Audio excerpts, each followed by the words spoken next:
अस्सलाम वालेकुम, कैसे हैं भाई? आज हम हाई कोर्ट में हैं और हमारे साथ हमारी वकील वो मखदूम साहब भी हैं, अमजद मखदूम साहब भी हैं। हम बात करेंगे, आज हायरिंग हो गई और बड़ी इंटरेस्टिंग और बहुत ही सक्सेसफुल रही है। सर आपको बताएंगे उसका जो समरी है, उसकी समरी बताएंगे आपको और इंशाल्लाह आपको सर सबसे बड़ा मसला ये है, बच्चे ये पूछते हैं कि रिकंडक्ट होगा कि नहीं होगा। तो सबसे पहले मैं आपका शुक्रिया अदा करना चाहूँगा सर कि अगर आप इधर आएँ और आपने हमारी हायरिंग की और इन सब का रिप्रेजेंटेटिव आप बने हैं। Thank you sir. Thank you ji. Short और ब्रीफ अल्फाज में मैं ये कहना चाहूँगा कि आज की हेयरिंग से 2-3 चीज़ें सामने आई। फर्स्ट ऑफ ऑल तो जहन में याद रखिएगा तमाम बच्चे कि स्टेटस को मेंटेन है टिल आने वाली तारीख वेडनेसडे तक।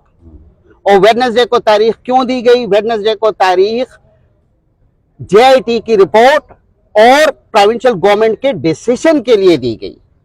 उनकी किस तरह की रिपोर्ट और किस तरह का प्रोविंशियल गवर्नमेंट का डिसीजन और हाई कोर्ट ने जब एडजॉर्नमेंट दिए तो उसका वेट किस लिए कर रहे हैं? उसका वेट इसलिए हो रहा है कि JIT से ये कहा गया आज कि चूंकि 3 चीजें तो एडमिट हो गई आज, जिसके बाद JIT की रिपोर्ट पर ये ऑब्लिगेशंस डाला गया, ये मैंडेट डाला गया। नंबर 1 ये कि जो ब्लूटूथ डिवाइसेस का इस्तेमाल था वो क्लियरली एडमिट किया खुद इम्तियाज साहब डायरेक्टर ईटा ने। Okay good. Provincial government AG साहब on behalf of the provincial government उन्होंने भी और ईटा के डायरेक्टर ने खुद एडमिट किया ब्लूटूथ के डिवाइसेस का इस्तेमाल। Number 1। Number 2, leakage of papers खुद एडमिट किया ना सिर्फ डायरेक्टर इम्तियाज साहब ने बल्कि JIT की रिपोर्ट जो अधूरी आई हुई है उसमें भी ये चीज एडमिट हुई पड़ी है कि लीकेज ऑफ पेपर्स भी है, चूंकि इससे डिनाइल था नहीं क्योंकि सोशल मीडिया पर पेपर्स फ्लोट हो रहे हैं। एक बड़ी अजीब इंकिशाफ की बात यह है और जो हमारे माइंड्स को क्लिक कर गई कि ड्यूरिंग आर्गुमेंट्स इम्तियाज साहब डायरेक्टर ईटा ने ये इंकिशाफ किया कि वो इस चीज को लीकेज नहीं कहते कि पेपर एग्जामिनेशन हॉल से उसकी तस्वीर ली जाए बाहर ड्यूरिंग पेपर लीकेज, वो सिर्फ उसको कहते हैं जो कल रात को अगर किसी ने उनकी कस्टडी से लीक किया हो। इनके इस बयान पर मुझे इंतहाई अफसोस हुआ क्योंकि ये इंतहाई सिग्निफिकेंस का हामिल है, जिससे इंतहाई दूसरी तरफ इंटरप्रिटेशन जा रही है जो साफ एडमिशन है उनके पार्ट पे कि अच्छा ये जो इस तरह जो लीकेज ऑफ पेपर हो रहा है, जो ये ब्लूटूथ की कहानी है कि इसमें पहले पेपर को आउट किया जाता है, बाहर बंदा बैठा होता है, वो ब्लूटूथ डिवाइस के थ्रू फिर आंसर्स भिजवाता है और विद इन 25 मिनट्स वो बच्चे वो पेपर 3.5 घंटे की बजाय 25 मिनट्स में कर लेते हैं। अब अगर मेरे इम्तियाज साहब से ये क्वेश्चन है कि अगर वो इन चीज को एडमिट कर रहे हैं कि ये कोई लीकेज नहीं है, मीनिंग देयर बाई कि वो इस घिनौने खेल को आहिस्ता आहिस्ता खुद एक्सेप्ट कर रहे हैं, प्लीड गिल्टी कर रहे हैं। आपको तो हद से ज्यादा तशवीश होनी चाहिए थी कि आपके हाल से पेपर जा रहा है तो उसके कॉन्सिक्वेंसेज ये है कि 25 मिनट्स में वो पेपर और बंदे किस तरह कर लेते हैं जब 3.5 घंटे में ये वाले बच्चे बेचारे नहीं कर पा रहे। रिजल्ट स्टेटिस्टिक्स ये बता रही हैं आपकी, आपको उस पर भी परवाह नहीं था इम्तियाज साहब के रिजल्ट स्टेटिस्टिक्स क्लियरली आपके खिलाफ है कि पिछली दफा सिर्फ 2 कैंडिडेट्स जो थे वो 190 प्लस में आए थे। इस दफा आप रिजल्ट स्टेटिस्टिक्स को देख रहे 190 प्लस में आपका 110 बंदा आया हुआ है। Despite the fact difficulty level आपने पिछले साल से इंतहाई ज्यादा मुश्किल रखी, डिस्पाइट द फैक्ट के जो पेन यूज हुआ है ब्लूटूथ के किस्से में उसमें कोई कैमरा नहीं था। मैं इम्तियाज साहब से सिंपली ये पूछना चाह रहा हूं कि अगर पेन में कैमरा नहीं था, अगर डिफिकल्टी लेवल भी इतना ज्यादा था, आपका ये 110 बच्चा बहुत काबिल निकला। आप क्यों उनकी पुष्पनाई कर रहे हैं?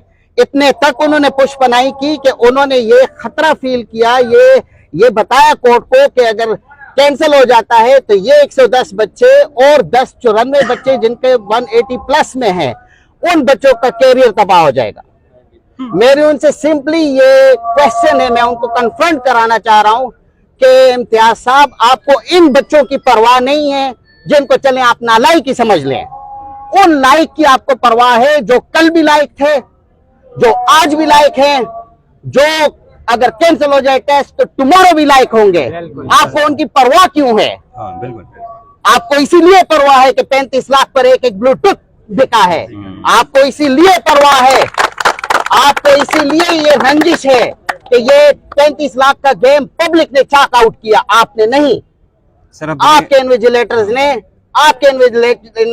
ने परमिट किया बंदों को। हमारे पास एफिडेविट है, बच्चों के एफिडेविट है कि आपके इन्विजिलेटर्स ने परमिट किया हाल के दौरान ना सिर्फ पेपर लीक होने को बल्कि ब्लूटूथ डिवाइस से हल करने को। जब ब्लूटूथ से हल करने को भी आप एडमिट कर रहे हैं, जब आप पेपर बाहर लीक आउट को भी तो फिर आपको उन बच्चों की परवाह क्यों? आप उनको काबिल क्यों इतना समझ रहे हैं? जब इतने ही काबिल हैं तो लेट द टेस्ट बी रिकंडक्टेड, पता चलेगा कि वो कितने काबिल है। काबिल कौन है और नालायक कौन है? कितने काबिल है वो। एक बात मैं और करना चाहूंगा कि इन पे ये प्रोसीजर इंतहाई ट्रांसपेरेंसी को इन्होंने अंडरमाइन किया डेलिबरेटली। जेमर्स का नॉन अवेलेबिलिटी ये कोई वाइटल इशू नहीं था। आप नस्ट के टेस्ट जो कंडक्ट हो रहे हैं हर साल एपीएस गैरिजन में पेशावर में, आप उधर जाकर देखें, वो सिर्फ जेमर्स नहीं बल्कि अल्टरनेट इंतजाम ये करते हैं कि आपको अपने इलाके से आधा किलोमीटर बाहर कर देते हैं, तमाम पेरेंट्स को बाहर कर देते हैं। उसकी अफादियत ये होती है कि ब्लूटूथ अगर कोई इस्तेमाल भी कर रहा है उसके सिग्नल्स डिस्कनेक्ट हो जाते हैं। क्या आपने किया? आपके इन्विजिलेटर्स ने तो इम्तिहान में इजाजत दी, ये एफिडेविट है, इजाजत दी कि ठीक है ब्लूटूथ यूज होते रहे। इसके बावजूद आप कोर्ट में आकर उनकी पशपनाई कर रहे हैं। इसके बावजूद आपको उन 110 और 1094 स्टूडेंट्स की बहुत रंजिश है कि अगर कैंसिल हो गया और रिकंडक्ट हो गया तो वो बेचारे पर फेल हो जाएंगे। इन अदर वर्ड्स, आपको रंजिश है कि वो जो 1094 बच्चा जो 180 प्लस में ले गया और 110 यानी कि राउंड अबाउट 1304 बच्चे, आपको रंजिश है इस चीज की कि वो 1304 से ऑनवर्ड 35 लाख दोबारा कौन किस तरह लेगा। और अगर हमने उनको ना दिए ये नंबर तो वो तो हमारे गले काटने को आ जाएंगे। मेरी ये इस्तदा है कि वो 1304 बच्चे उनको एज ए टेस्ट वो किया जाए, कि उनको उठाया जाए, कि पता चले कि अगर उनके नंबर कम आते हैं वो किस तरह इनके गले को हाथ लगाते हैं। क्योंकि अगर किसी ने 35 लाख दिए और उसका रिकंडक्ट पर दोबारा नंबर नहीं आते, आप देख लेंगे कि इन्हीं को गले हाथ पकड़ेंगे। इस चीज से ये लोग डर रहे हैं। Thank you ji, thank you very much sir. जी आपने कोई क्वेश्चन करना है? सर ये बताएं कि रिकंडक्ट की कितनी चांसेस आपको लगते हैं? वैसे अपना जो एक्सपर्टीज है वो इस्तेमाल करते हैं। देखें जी, आज के हेयरिंग से रिकंडक्ट 100% जो है वो नजर आ रहा है, प्रोस्पेक्टिव है हम। और जो डेट दी गई है वो इस वास्ते नहीं दी गई कि रिकंडक्ट पर सोचा जा रहा है। जो डेट दी गई वो इस वास्ते दी गई कि रिस्पॉन्सिबिलिटी फिक्स की जाए। जेआईटी इतना बड़ा एम्बेजलमेंट हुआ है, बल्कि कोर्ट के अंदर इन्होंने ये कहा, गवर्नमेंट के साइड पर भी और औरों ने भी, कि इसमें बड़े हाई इन्फ्लुएंशियल बंदे शामिल हैं, फेडरल गवर्नमेंट के शामिल हैं। तो कोर्ट ने कहा कि अगर इतना ही संगीन मामला है ये, तो इसकी रिस्पॉन्सिबिलिटी क्यों नहीं फिक्स की जा रही।